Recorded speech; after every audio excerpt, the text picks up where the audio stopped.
Bienvenidos a un nuevo programa de En Profundidad. Hoy trataremos el liderazgo y el compromiso social, los miedos a ejercerlo. Y para eso tenemos un plantel de personas no formadas, sino excelentes en sus campos y en estas materias, que paso rápidamente a presentarles porque el tema, como verán, tiene mucha enjundia. En primer lugar, Patricia Lorenzo es licenciada en Ciencias Físicas, diplomada en Ciencias Religiosas, trabaja en la Fundación CEU San Pablo, coordinadora de proyectos TIC y presidenta de la Red Madre en Valencia. Así es. Bienvenida. Muchas gracias. María Ignat, doctora en Psicología por la Universidad Católica de Valencia, coordina el Departamento de Orientación de Cumbres School y colabora también con la Facultad de Psicología de la UCV. Bienvenida. Gracias. Don Alberto Piñero casi no hacía falta presentarlo porque es, vamos, el fundador, podríamos decirlo, y coordinador del programa, doctor en Sociología. El fundador y el veterano, pero no el soberano. Ay, ay. Bienvenido, Alberto. Y don Enrique Fliquete, también conocido por todos nosotros y también repetidor en el programa, director científico de la Cátedra Tomás Moro de la UCV y profesor del Departamento de Constitucional de la Universidad de Valencia. Bienvenido. Muchísimas gracias, bien hallado. Pues ya ven, vamos a hablarles del liderazgo y compromiso social. ¿Hay miedo a ejercer ese liderazgo? Porque vamos a tratar el tema desde el micro hasta el ámbito macrosociológico, todo ese gran espectro. Y por eso mi primera pregunta, si os parece, es si existe miedo de los padres a ejercer ese liderazgo, esa autoridad dentro del ámbito familiar. Alberto, por ejemplo. Sin duda, y este es un fenómeno relativamente nuevo. Digo relativamente nuevo porque como yo tengo más de 25 años, pues resulta que teniendo en cuenta todo lo que yo recuerdo, cuando yo era chaval, eso no existía ese miedo. Como fenómeno social, podía existir en alguien, ¿no? Pero no existía. En estos momentos, sin embargo, está muy generalizado que da verdadero miedo tener que tomar una decisión en familia que contraríe, sobre todo que contraríe a los hijos. En el caso de que la pareja no se lleve bien y haya problemas, la situación se vuelve ya kafkiana, porque entonces existe un miedo a ejercer cualquier opción de liderazgo. A nivel de propuestas, no estoy hablando a nivel de imponer órdenes, sino a nivel de proponer, existe miedo porque el otro no crea que estás proponiendo, que estás mandando cuando tú lo que estás haciendo es proponer. Y todo esto genera una situación de la que las víctimas son toda la familia y, sobre todo, naturalmente, los hijos, porque los hijos se encuentran sin referente.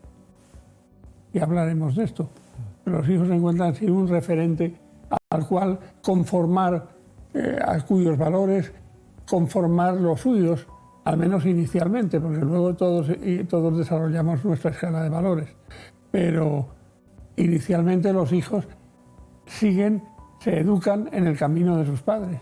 Y ahí está el derecho de los padres, según la Declaración Universal de Derechos Humanos y otras declaraciones concordantes. Entonces, creo que la situación es importante, es una novedad sociológica. Novedad, quiero decir, que se está dando en lo que llevamos de milenio. Antes era mucho más difícil de encontrar, pero es que cada vez se está desarrollando más. Cada vez existe más ese miedo a contrariar. Enrique, por ejemplo. A ver, yo es que creo que el nivel más pequeño de liderazgo es el individual. Creo que no necesariamente el liderazgo requiera de una confirmación respecto al que te sigue. El primero que tiene que creer en su capacidad como líder es uno mismo. Es decir, no dudar de que se tiene una capacidad y que se pueda avanzar sobre esa capacidad, y eso es lo que te puede afirmar en tu misión de liderazgo en cualquier colectivo, el colectivo familiar o en cualquier otro ámbito. Es lo cierto que la familia es el primer lugar donde vas a encontrar esa necesidad de afrontar liderazgos que obviamente también han cambiado con el tiempo. Es decir, no tiene nada que ver el concepto de padres y la forma de asumir el gobierno, la autoritas, que en tiempos de mi padre, que en mis tiempos. No tiene absolutamente nada que ver. La autoridad venía per se dada por la condición de padre. También la distancia. Quizá eso hacía que la cercanía pues fuese patrimonio de la madre que no del padre, pero bueno, quizá porque había un estatus ya asumido de lo que tenía que ser, y ahora eso es diferente y además no necesariamente es malo. Ahora la autoridad se gana. Esa autoridad se gana haciendo valer la condición de padre líder, de padres líderes en la familia, marcando improntas, estableciendo criterios, pero también asumiendo cuál es la condición de cada uno de los miembros de esa familia. Y nunca caer en el error del padre amigo, del padre colega, del padre que realmente es el abandono real de esa condición de líder en la familia. Muy bien. Patricia, ¿qué opinas sobre este aspecto dentro de la mini sociedad, el mundo micro sociológico de la familia? Yo creo que la familia efectivamente pues, es un reflejo más de la sociedad y hay una crisis de autoridad que lo veremos después en todas las esferas, ¿no? de la misma, de la sociedad. Se considera dictatorial, que es origen de injusticias, de abusos, y esto evidentemente en la familia también pues, ha calado, ¿no? Pero yo creo que aparte de que probablemente los padres en muchos casos no sepan ejercer la autoridad y la confundan con el poder, y también es posible que no sepan cómo hacerlo, que no quieran y que no sepan. Yo creo que también hay en los adolescentes, en los jóvenes en general, una incapacidad, independientemente de que el padre sea líder o no, una incapacidad para reconocer la autoridad, o sea, para saber distinguir. Hay como una especie en los jóvenes de hoy de indiferencia hacia todo y no distinguen cómo tienen que tratar a una persona mayor, de una persona joven, a sus padres, de su hermano, y eso se ve en todas las esferas, ¿no? También son indiferentes en la manera de vestirse. Lo mismo da ir a una comunión que ir a pasar la tarde al parque. O sea, es como todo es lo mismo, todo da igual, nada es importante. Y eso se ve en otras esferas, incluso en la intimidad. No solo en la autoridad, sino incluso en las relaciones de intimidad. No hay como una especie de escala, ¿no? Lo mismo te cuentan su vida a la primera persona que conocen, que cuando tienen relaciones son indiferentes a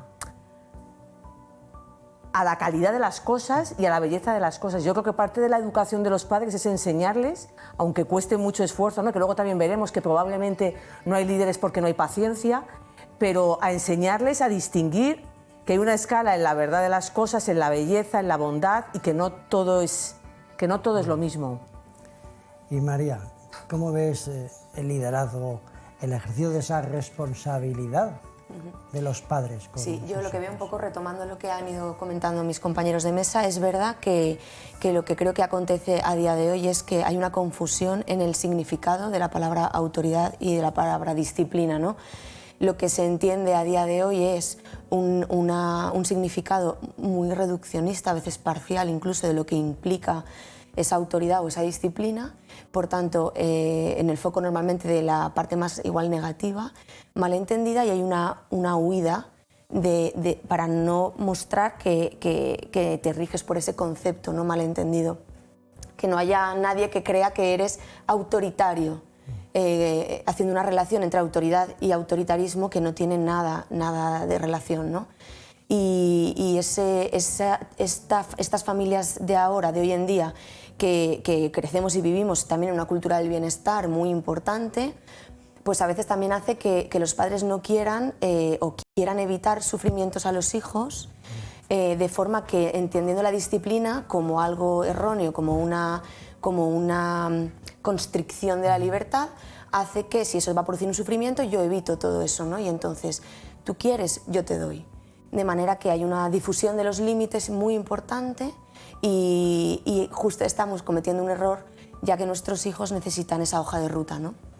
Entonces, si me permitís un poco, por lo que habéis comentado, es un poco que la familia ha sido permeable a esa oscilación entre una sociedad antaño autoritaria que ahora se ha pasado de frenada y se ha vuelto del bienestar, del bien pasar e incluso consentidora, ¿no? Un poco ha sido esa, se ha dejado llevar un poco, es un poco, ¿os parece? Yo Alberto. creo una cosa adicional que se deriva de la palabra consentidora que tú has empleado. No creo que hoy en día la sociedad pueda ser otra cosa que consentidora, porque en el fondo muchos padres, dentro de ese abandono general, padres y madres, dentro de ese abandono general, han pasado a no estar seguros de que haya nada que tengan derecho a no consentir. Es decir, el padre, la madre, llega un momento que, hombre, yo creo que eso no te conviene, pero no lo tengo claro, que no tienen claro nada. Y como no tienen claro nada, no le dicen nada a su hijo o a su hija de qué es bueno y qué es malo. Porque lo primero que no tienen claro es no todas las cosas que están bien o están mal a nivel social están bien o están mal a nivel moral. Pero ellos no tienen desde luego claro lo que está bien y lo que está mal a nivel moral. Cuando no se tiene claro esto, naturalmente a tu hijo le estás hurtando en la medida en que tú tienes una confusión sobre la moral, la ética en la vida, le estás hurtando a tu hijo la brújula para gobernarse, autogobernarse en este mundo y saber dónde está el norte. Porque en el fondo, me he equivocado, no le estás negando la brújula, me estás negando enseñarle qué es el norte. ¿Para qué sirve una brújula si no sabemos qué es el norte? Es un juguetito en que hay una flecha que hace cosas raras, ¿verdad? Entonces, lo primero es saber qué es el norte. El norte es, a nivel ético, el norte es aquello que es bueno, aquello que conviene hacer, aquello que a lo que conviene consagrarse y que da un sentido a la vida. Cuando uno esto no lo tiene claro, automáticamente no tiene claro nada de lo demás y deja a sus hijos al albur no del mejor postor, sino del que mejor habla, del que más le pueda convencer en un momento dado. Está muy bien. Yo, si me permiten el consejo, además Mariela ha comentado el tema de la disciplina, hay un tema de lo del decir no, lo de la capacidad de frustración, que yo he de reconocer, claro aquí públicamente, que lo he ejercido el no por el que no, en cosas livianas para generar una capacidad de resistencia a la frustración.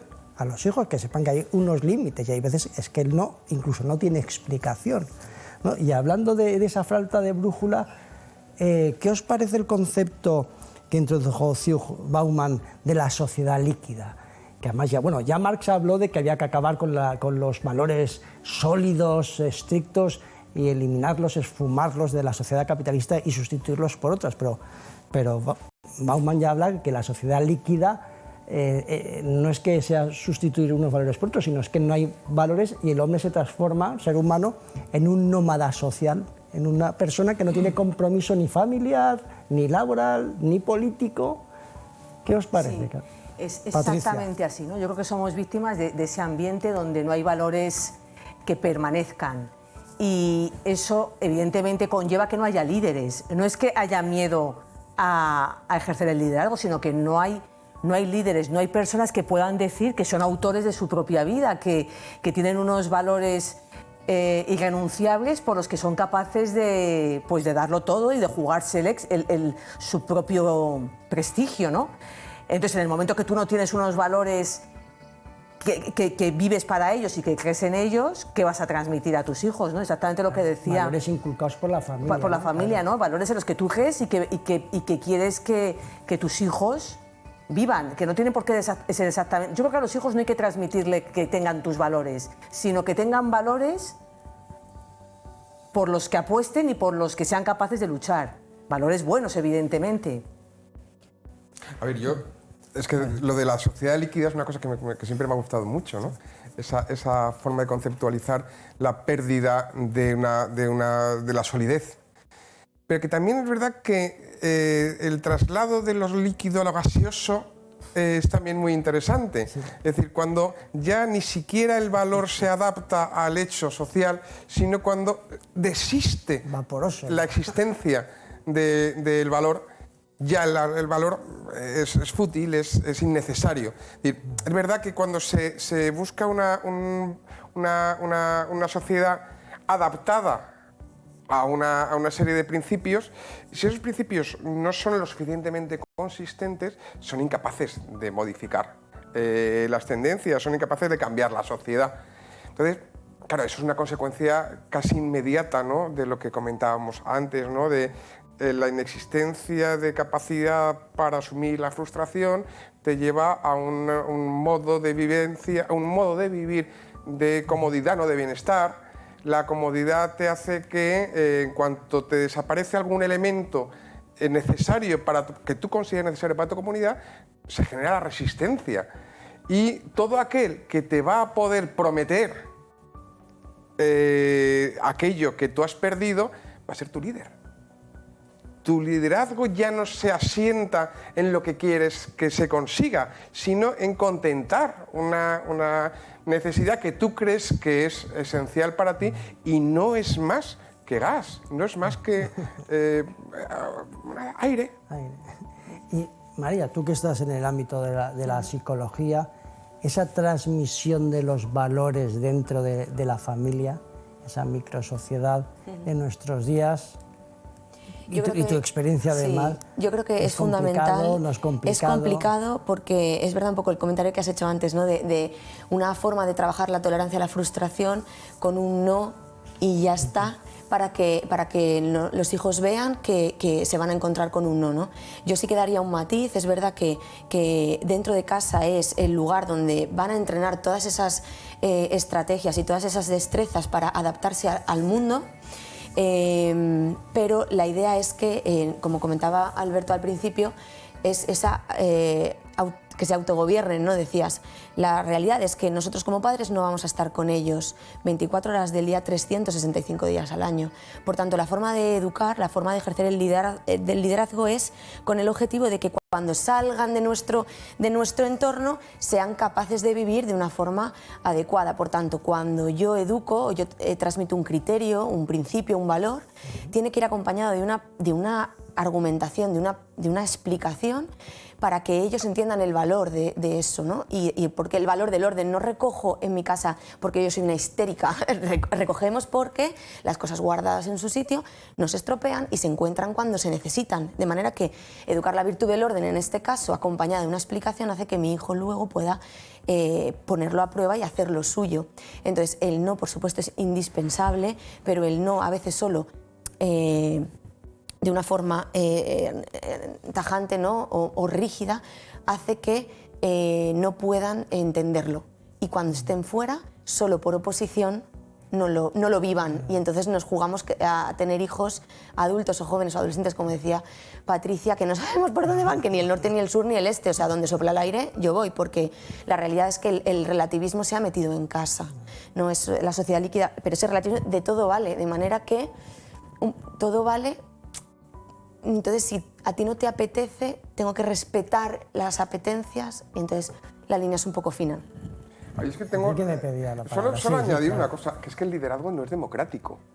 Aunque suene mal, aunque suene perverso... Políticamente incorrecto. No, es decir, el liderazgo no es democrático. Es decir, otra cosa es que el acceso a los puestos de responsabilidad se basa en un sistema de elección donde todo el mundo pueda opinar, pero el ser líder no viene determinado por una votación. Un padre no es líder porque todos sus hijos estén de acuerdo con que soy líder. No. Otra cosa diferente es que el ejercicio de esa autoridad se someta a criterios de coparticipación o de asunción.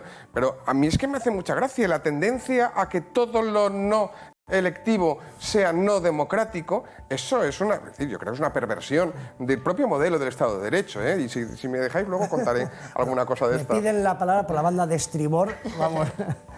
No, que es verdad lo que dices, pero tampoco un presidente tampoco necesariamente es líder. Hoy en día se tiende a decir que el presidente o el secretario de tal partido les llama el líder del partido, tal. No es verdad. Efectivamente. No es verdad. Sería mucho más ajustado a la verdad en el caso español, tal como funciona nuestra partitocracia. Sería mucho más ajustado a la verdad decir el manipulador. Porque todos los presidentes o secretarios de partido, los que mandan en los partidos en España, se distinguen por ser manipuladores, porque si no, no estarían ocupando el lugar que ocupan. Son manipuladores, unos con más éxito que otros, evidentemente. Entonces, de lo que se trata aquí es de que por esta vía de carecer de puntos cardinales, de puntos de referencia, no saber dónde está el norte, yo le llamo a esto la sociedad, voy a hacer publicidad gratis para una marca de coche. Yo le llamo a esto la sociedad del Mazda, porque cualquier cosa, ¿qué más da? ¿Qué más da? Y no hay nada que hacer. Entonces, claro, y sucede lo siguiente, yo lo he visto esto en padres y madres de mis amigos. Tienen más o menos una idea clara de cosas que están bien y cosas que están mal, por lo menos en lo fundamental, pero siempre que eso no lo esté haciendo su hijo o su hija, pues si lo está haciendo su hijo o su hija, ya es explicable. Ya eso se puede justificar. Con lo cual se han cargado todo. Luego no le pueden decir a su hijo o a su hija, sujétate a determinado tipo de conducta, porque lo está haciendo su otro hijo o su otra hija y en su caso es explicable.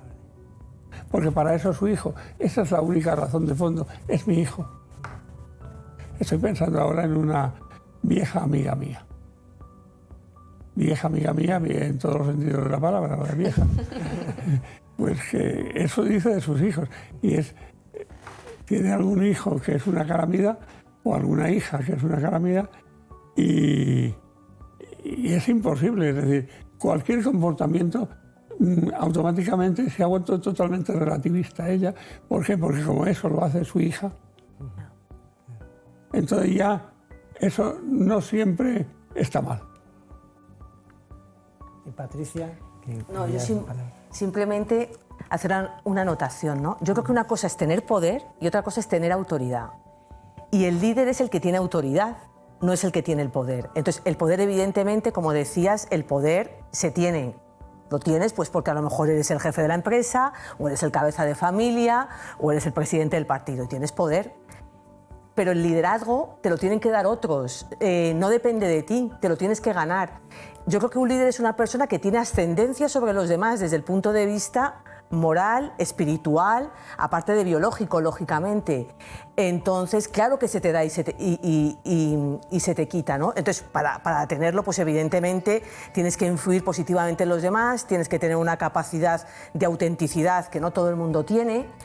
Y yo creo que también una de las claves del líder es que tiene paciencia, ¿no? Sobre todo en la familia, también influidos por la sociedad, porque además de padres somos ciudadanos. Estamos en una sociedad donde todo tiene que ser ya, y los padres somos los primeros, y ya y bien, ¿no? Y no tenemos paciencia. Y esto también se ve a la hora de educar, ¿no? Yo creo que en la época antigua, donde sabían que dependían hasta de las inclemencias meteorológicas, que tú plantabas y vete tú a saber si salía o no salía, y pues se tenía mucha paciencia. Y ahora no somos capaces, y yo creo que como padres, yo desde luego me veo muchas veces así, es decir, es que hay cosas que no dependen de mí. Es que por mucho que yo haga, está la libertad de mis hijos y está otras personas que también tienen ascendencia sobre mis hijos, el entorno en el que viven, sus profesores, sus compañeros, lo que se vayan a encontrar en la vida. Y por supuesto, yo como católica, pues también todos los días rezo por ellos, ¿no? Porque hay una parte a la que yo jamás, y tengo que asumirlo desde el principio, nunca voy a llegar. Y yo creo que es una de las cosas, de los motivos por los que los padres renuncian a educar a sus hijos, porque ven que se me escapa, no lo controlo. O sea, la sensación y la necesidad que tenemos las generaciones actuales de controlarlo todo, como no lo puedes controlar, pues tiro la toalla, ¿no? Y yo creo que es una tarea de largo alcance y que tienes que hacer cuando a lo mejor nunca ves ni el fruto, ni el éxito, ni nada por el estilo. Muchas gracias, Patricia. Me piden la palabra, pero Ha llegado el momento de hacer una pausa publicitaria de descanso. No se vayan, volvemos enseguida, que ya ven que el debate está muy animado. Muchas gracias.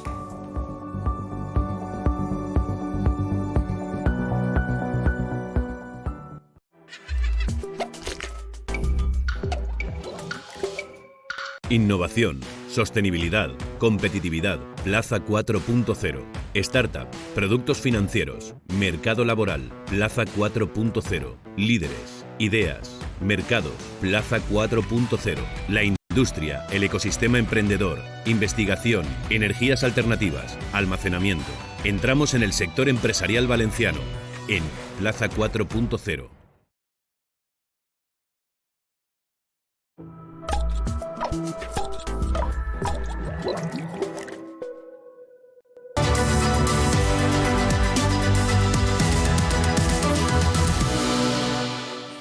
Bienvenidos de nuevo a En Profundidad, liderazgo y compromiso social. Retomamos el debate, el intercambio de ideas, y me ha pedido palabra María para poner puntos sobre las IES, casi no. No, complementar. Complementar Lo que acaba de comentar Patricia, que es verdad, es interesante, pero veo que para ejercer el liderazgo también se necesita coherencia, ¿no? Y un poco en la línea de autenticidad que has nombrado, yo creo, antes, ¿no? Y veo que a veces es una debilidad, ¿no?, en la familia, para los padres, por esa vorágine, ¿no?, en la que vivimos todos, ejercer la coherencia, ¿no? Y a veces te digo gritando que no grites, o cosas así, ¿no? O si yo estoy cansado y motivado y con energía, entonces te corrijo, te ayudo, te acompaño, y cuando no puedo más, con un no y punto, ejecutamos, ¿no? Y hay veces que esa coherencia es lo que hace que luego nuestro hijo adolescente nos ponga en duda, ¿no? Y es un reto que creo que tenemos como padres, que creo que además tenemos la responsabilidad, porque somos los adultos en ese núcleo familiar. El adulto es el que debe de tener, ¿no?, un poco esa coherencia y ese autocontrol por todos, ¿no?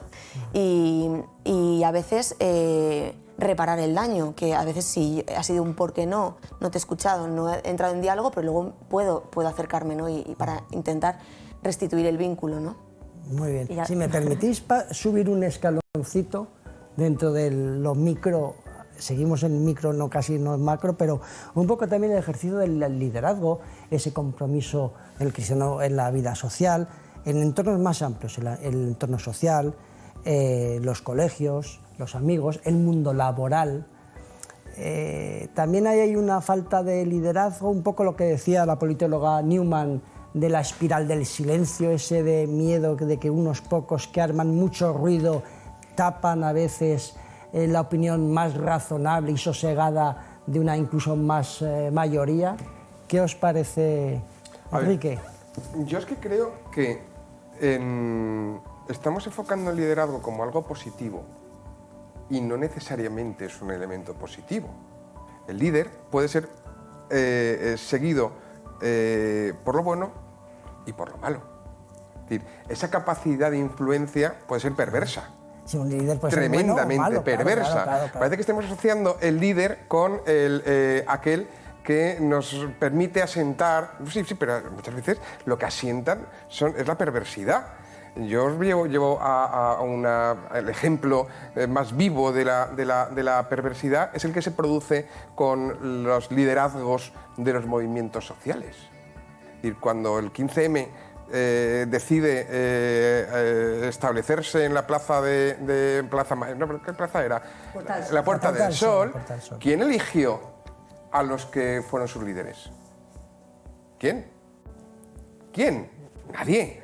Es decir, era un establecimiento muy programado de aquellos que querían monopolizar aquello, y desde esa capacidad para monopolizar la estructura consiguieron el mandato más antidemocrático que puede existir, que es el de yo soy líder del 15M, y más allá, siguiendo a Habermas, ¿no?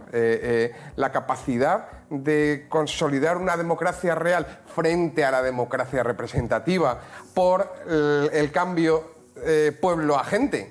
la gente no quiere tal... Bueno, eso está en el discurso del día a día. Sí, sí. Ya lo hicieron los bolcheviques con los mencheviques, ¿no? El apoderarse del movimiento. Efectivamente, ¿qué haces con el movimiento? ¿Quién te ha dicho, señor tal, usted va a ser el líder? Sí, ¿quién queremos que sea el líder? No, es que es el que coge el micrófono, ¿sabes? Y como que coge el micrófono, el que lanza las misivas, el que se encarga de repartir los panfletos y como tal tiene una estructura que, una vez dominas la estructura, tienes todo.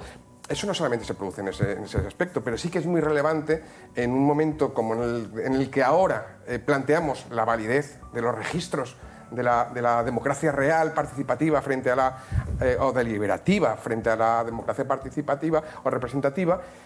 Adviertes que todo eso es una gran ficción. Una gran ficción. El liderazgo es una gran ficción, por cuanto está provocado. Y cuando el liderazgo se provoca, es decir, quizá es el medio de comunicación el que consigue que una persona sea líder y que luego con él gestione el poder. Pero ¿dónde está el valor del liderazgo como tal? Es decir, es como una gran entelequia, ¿no? La entelequia del liderazgo. Por eso yo creo que elevarlo a cotas más amplias, pero yo creo que desnaturaliza el concepto de líder, ¿eh? Sí, Alberto, que pides... Yo creo que hayas tocado un punto sangrante y me parece muy bien.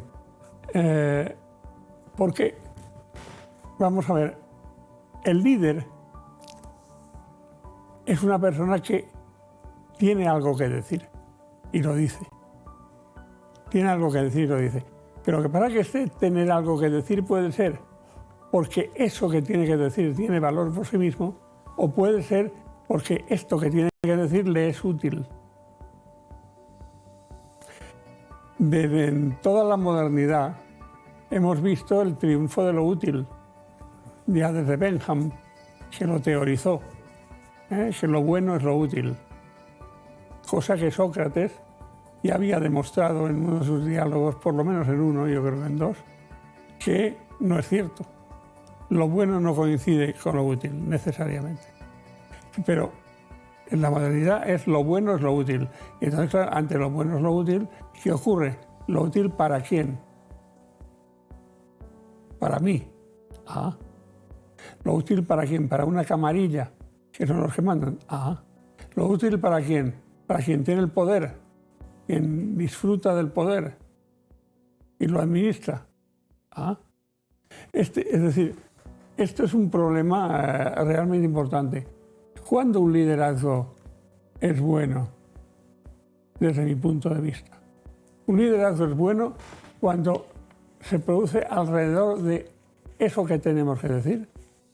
Hace referencia a valores, a un esquema de valores, un sistema de valores, que por sí mismos son éticamente buenos. ¿Y qué es lo bueno? También está lleno... la lectura de Sócrates esclarece mucho sobre lo que es bueno. Pero lo bueno es lo que se adapta. Todo el iusnaturalismo piensa que tuvo una explosión extraordinaria después de la Segunda Guerra Mundial.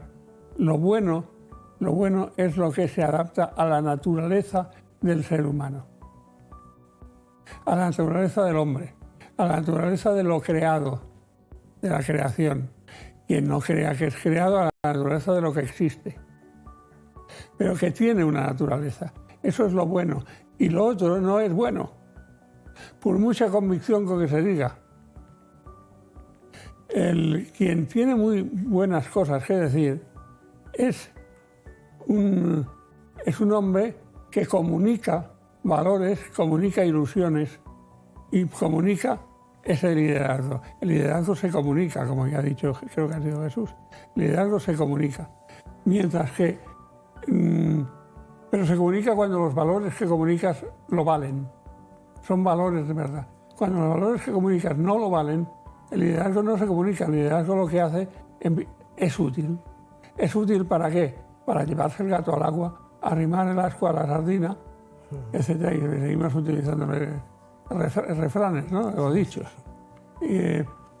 Esto es extremadamente peligroso cuando se rompen las instituciones, que es lo que está pasando en el momento actual, cuando se rompe la familia, cuando se rompe la patria, el concepto de patria, Es decir, cuando todas estas cosas suceden es extremadamente importante.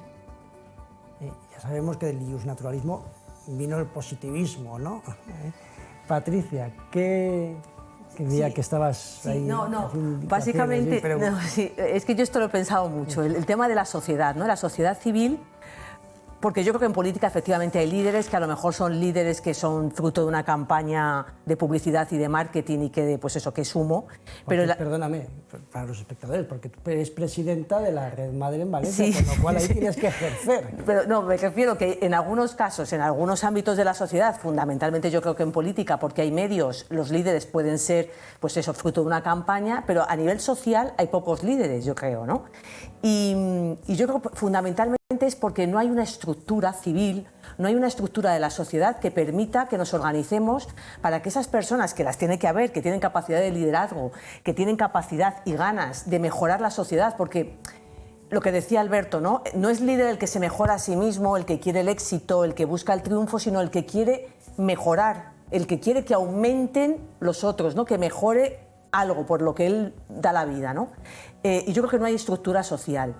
Y uno de los miedos que yo siempre tengo es cuando, y yo creo que lo tenemos todos a nuestro alrededor, cuando ante una injusticia que se pueda dar en la sociedad, la gente se cree que se está movilizando y que está haciendo algo porque comparte la noticia en Facebook, porque le da like, porque firma una iniciativa, y luego desde el sofá.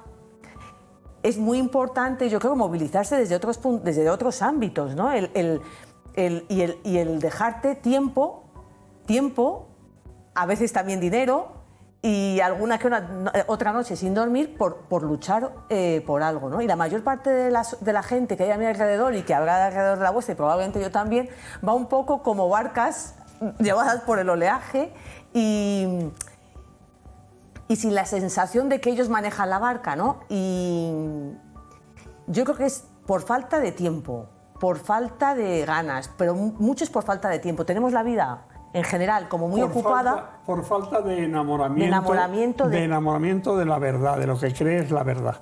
Y por supuesto sin información suficiente como para darse cuenta de que le está pasando eso, ¿no? El factor tiempo, Patricia, veo que va mucho en tu argumentario, ¿no? Sí, la gente va, pero pensar... El tema de la falta de tiempo, ¿no? Claro, yo ahora mismo, a lo mejor en Red Madre, que es un ejemplo, ¿quién hace esto? Es que no puedo, y verdaderamente es que no puede, o sea, tiene la agenda tan llena, entonces al final le estás dando prioridad en tu vida a lo que verdaderamente es lo más importante en tu vida, porque la gente entre el trabajo, la familia, el gimnasio y...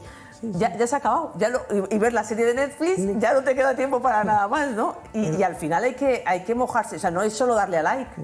Es también el compromiso social. Es el compromiso social. Todo, ¿no? María, que me... Sí, nada, yo creo que parte del carisma del líder es el que y se le reconoce porque transmite un nosotros, ¿no? No un yo a lo que busco, sino un nosotros.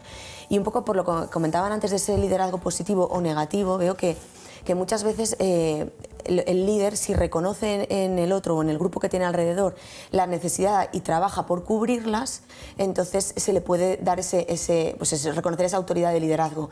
Pero en ocasiones hay líderes que detectan necesidades y pueden tergiversar o utilizar en ese beneficio propio que decía Alberto, ¿no? de yo crecer como persona y no tener en cuenta, ¿no? Pero creo que el nosotros es importante, y en el entorno laboral, en el entorno familiar extenso, barrio, la persona que piensa en el nosotros sí que se posiciona. Yo sí que creo que podemos ir despertando líderes por ahí, ¿no? Igual tengo una visión un poco, demasiado optimista, pero creo que hay que dar fuerza, ¿no? Y darles espacio a las personas que verdaderamente tienen esa madera para ejercerlo, ¿no? El requisito de la empatía, ¿no? El conectar con el nosotros. Sí, y el ver un nosotros, no ver un mandato, ¿no? Como decían antes, decir, pues no solo por ser el jefe de la empresa. El teísmo antiguo clásico. Y creo que se puede, sí. Enrique. Bueno, es que es verdad. Líderes hay muchísimos. Es que no podemos pensar que todo líder es aquel que trasciende allende el ámbito en el que se mueve y que llega a todas las dimensiones sociales y es seguido por millones de personas. Es que eso es un gran error. El liderazgo es un elemento que antes lo decíamos. en la propia familia existe ese liderazgo y que en cada actividad que desarrollamos siempre hay alguien que es más líder que otros. Pero ese líder, yo creo que el liderazgo como tal forma parte de una relación de espacio corto. El líder como que consigue ese liderazgo es de espacio corto y de colectivo limitado. Luego está el líder estético, la estética de ese líder que puedes dimensionarla hasta donde tú quieras. Pero yo estoy pensando, ¿quién fue el mayor líder de la historia? Pues una persona que se relacionó con sus 12 apóstoles. Y luego se relacionó con colectivos, pero no fue él el que creó la dimensión, ¿sabes?, de su mensaje, sino fueron los demás al reconocer su mensaje los que consiguieron dotarle de esa condición. Es decir, no iba anunciando por todo el mundo, no, anunció en sus espacios. Por eso la potencia del mensaje, del valor que transmite y la perdurabilidad forma parte intrínseca, ¿no?, de ese valor del liderazgo. Y luego está el valor estético, el líder estético al que se crea. Yo creo a un líder, existen escuelas de líderes, escuela de liderazgo, y ahí estudias y ahora soy un líder. Pues no lo eres. Lo que te está diciendo es que de qué forma puedes aprovechar las oportunidades para que en un momento dado pues los demás te reconozcan o no te reconozcas o consigas mayor dimensión. O manejar grupos. O manejar grupos, por ejemplo, efectivamente. Pues mira, la verdad es que iba a introducir un tema que casi lo habéis hilvanado de forma espontánea, porque has hablado de los liderazgos, que hacen falta de que surjan más liderazgos, que parecía que había falta de liderazgos. Tú hablabas del conectar con nosotros y tú has hablado, Enrique, de esa difusión del mensaje del líder. Entonces yo quería introducir la cuestión de liderazgo, mensaje y medios. Hay líderes, hay mensajes, pero ¿y si lo que falta son los medios? Cuando hablabais de esa dificultad de que se difundan los mensajes. Es y los cierto un poco lo liderazgos. que decía Alberto, que cuando una persona está enamorada de algo y está dispuesto a luchar por algo, ya se inventa el medio, ¿no? El problema es que en una sociedad adormilada sí que sería bueno que se crearan medios, estructuras para canalizar, para ayudar, porque evidentemente cuando alguien quiere algo lo consigue, ¿no? O por lo menos lucha por ello, pero para canalizar a lo mejor mucha energía buena y muchas ganas de hacer cosas que la gente no encuentra cómo realizarlas, ¿no? No sé si supisteis cuando el tema de la nevada en Madrid, cómo se organizaron de una manera muy natural los 4x4 para llevar a los enfermos a los hospitales, ¿no? Y eso al final dices, pues ¿qué medios? Pues nada, el WhatsApp, no sé qué, y se han organizado, ¿no? O sea que sí que es cierto que cuando alguien quiere algo, ya se busca el medio para llegar, pero la sociedad civil en general yo creo que no está organizada, porque es un país donde somos muy necesitados del poder, no del líder, del poder, de las estructuras administrativas, de la consellería, del ministerio y paternalismo. Entonces es una sociedad que no se organiza de manera natural, cautiva. Pero somos esto porque es muy cómodo. Porque mirad lo que sucede, por ejemplo, en la sociedad americana. En la sociedad norteamericana la gente se organiza. Cuando cuando se enamoran de una idea y quieren llevarla a cabo, no esperan a que otro les organice, a que el Estado les organice algo. Organizan ellos algo, una asociación. El Estado lo único que ha hecho, eso sí, es favorecer que lo que donan a esta asociación pueda desgravar. Pero fuera de eso, el Estado no hace otra cosa. No se mete. No se mete ni para colaborar ni para estar en contra. Sencillamente, ustedes verán. Y entonces la gente va y lo hace. Aquí la gente tenemos un vicio de comodidad que hace que no nos movamos. Antes has tocado el tema, o no sé quién de vosotros lo ha tocado, cuando hablabas de qué pasa si faltan medios y qué sucede cuando no hay nada que hace la gente, que la gente se autorrecluye en casa, se autoenclaustra. Bueno, sí, pero la solución para esto no es una solución que pueda dar el Estado. La solución para esto, en toda la historia, la ha dado siempre la propia sociedad. El problema es cuando en un Estado, quizá en este, los que en este momento ocupan el Estado, los ocupas actuales del Estado, se niegan a admitir que la sociedad haga cosas cuando no va absolutamente de acuerdo con lo que ellos están proponiendo. Y ahí surge un gran problema, porque es una actitud absolutamente insolidaria, absolutamente antidemocrática, porque la democracia no es solamente votar cada 4 años. Mucho más. La democracia es mucho más. Es una actitud absolutamente negativa para la sociedad. Nosotros tenemos aquí, lo que tenemos que acostumbrarnos es a perder el tiempo, lo digo con toda y lo pongo entre comillas, perder el tiempo por aquello en que creemos. Claro, me cuesta mucho menos o no me cuesta nada si me enamoro. Vuelvo a la palabra enamoramiento, que yo he utilizado. Pero si me enamoro, si no me enamoro es mucho más difícil.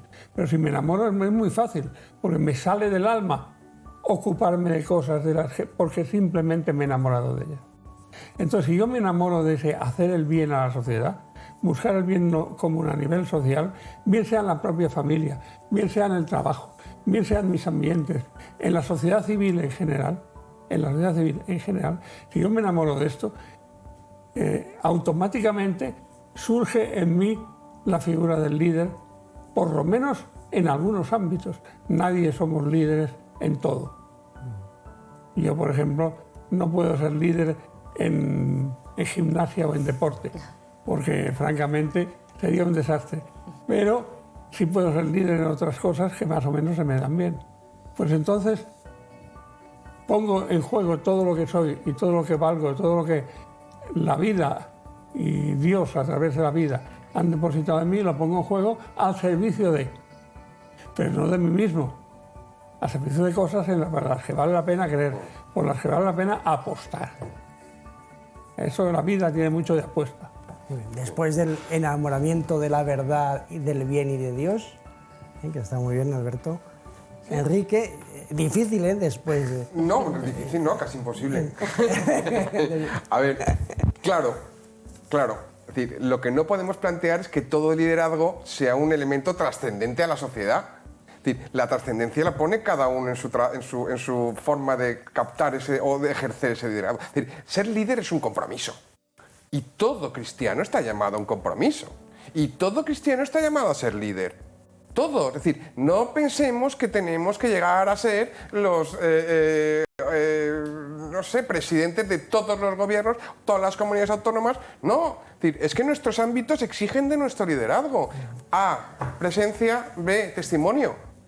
Eso es ser líder. Pero sin miedo. Es decir, tampoco tenemos que estar pensando que el fracaso en un liderazgo te va a llevar al fracaso en la vida, ¿no? Es decir, si es que yo creo que el hecho de dar un paso adelante y, como tú bien dices, enamorarse de un principio, de un valor, o de una actuación, o de un querer, enamorarse de un querer es un hecho de liderazgo. ¿Y qué mejor misión podemos tener los cristianos que el de tener presencia? Solamente estar presentes. Estar presentes, sí, Señor, yo estoy aquí, soy cristiano, ¿qué? A partir de ahí, mis fundamentos van por delante. Sí. Testimonio. Es decir, no solamente estar, sino además testimoniar con mis actos. Es que yo creo que si hay un gran mensaje que tenemos que dar a toda la sociedad, es el nuestro, el propio, el que nos viene dado, el que es bien sencillo. Es decir, da testimonio de vida. Y con tu testimonio de vida eres líder. Eres líder en tu casa, eres líder en tu colectivo. Crea colectivo. Nuestra sociedad no puede cambiar si no es a partir de las personas. No podemos esperar grandes revoluciones. Las grandes revoluciones ya no existen porque existe una tendencia cada vez mayor a que la estética ocupe a la ética. Y como eso es así, o somos capaces de capilarizar la presencia del cristiano a través de testimonios diarios reales en todo lo que nos desenvuelve, o seremos incapaces de conseguir una sociedad cristiana y justa. No conseguiremos que el hombre sea el centro de la vida social y de la vida política. Ha estado muy bien lo que se ha apuntado que es la célebre frase de el líder se forja en los fracasos, que no hay que tener miedo al fracaso. Y Cristo, en un principio, lo que les pasó el susto a los apóstoles, que ven que lo matan y piensan que han fracasado. Después se dan cuenta con la resurrección que es, como decías, celebramos difundir el Pentecostés mensaje, hace- que era el triunfo sobre la muerte Claro. y el mensaje de la salvación. Y que, perdona, y que se nos ha dicho cómo, ¿no? Como tú explicabas, dice la sal de la tierra, al final es diluirme no para desaparecer, sino para salar. Al final es en los entornos a los que yo puedo llegar, no hace falta llegar a la televisión, en los entornos en los que yo me muevo, con ese compromiso me entrego totalmente y entonces salo. Y entonces ese testimonio se ve, y entonces si se ve te interpela, y cuando te interpela algo tienes que dar una respuesta y entonces te mueves a buscar la respuesta. Entonces es verdad que igual no se aspira a grandes logros, ¿no? En plan Quijote. Muchas veces incluso Sí, Patricia. no tenemos ni siquiera la capacidad o la fuerza como para hacer algo, pero yo creo que aunque sea mostrar la disconformidad, ya es una manera de liderazgo. Muchas veces estamos atados de pies y manos en algunos entornos o depende de la persona, no tiene capacidad de movilización ni de organizar nada, ¿no? Pero con mostrar, pues en esto yo no lo apoyo, esto yo no lo hago, ya está, ya es una manera más de liderazgo, ¿no? Y saber que siempre conlleva, en muchos casos, éxitos, pero siempre algo de sufrimiento, pero también el orgullo de hacer lo que uno cree, que no hay nada mejor que hacer las cosas sabiendo que estoy haciendo lo que creo, ¿no? Aunque me esté costando ojeras o me esté costando falta de tiempo o lo que sea, ¿no? O fracasos, o que hoy en día, no sé si, bueno, yo creo que ha debido pasar siempre, ¿no? A lo largo de toda la historia, pero ahora se nota mucho más la necesidad que tenemos de reconocimiento, ¿no? La necesidad de ser aceptados, la necesidad de ser queridos. El estar preguntando todo el día al espejito, espejito, ¿me quieres? El espejito es el mundo, ¿no? Y nuestro entorno más cercano. Y al final dice, pues no, yo esto lo voy a hacer porque creo en ello y si me miran mal, pues yo me quiero mucho a mí mismo, ¿no? Y yo creo que Dios desde el cielo también, y ya está. Lo que decía Enrique de la estética, ¿no? Lo de la esclavitud de la estética, ¿no?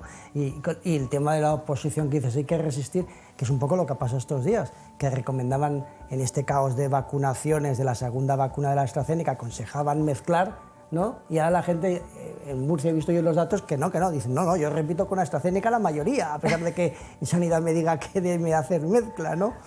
Alberto, ¿cómo ves? Porque ya nos quedan, ha pasado el tiempo volando, no sé a vosotros, a mí, nos queda nada, 2-3 minutos, nos queda sobre este liderazgo, compromiso social en estos tiempos de incertidumbres, además.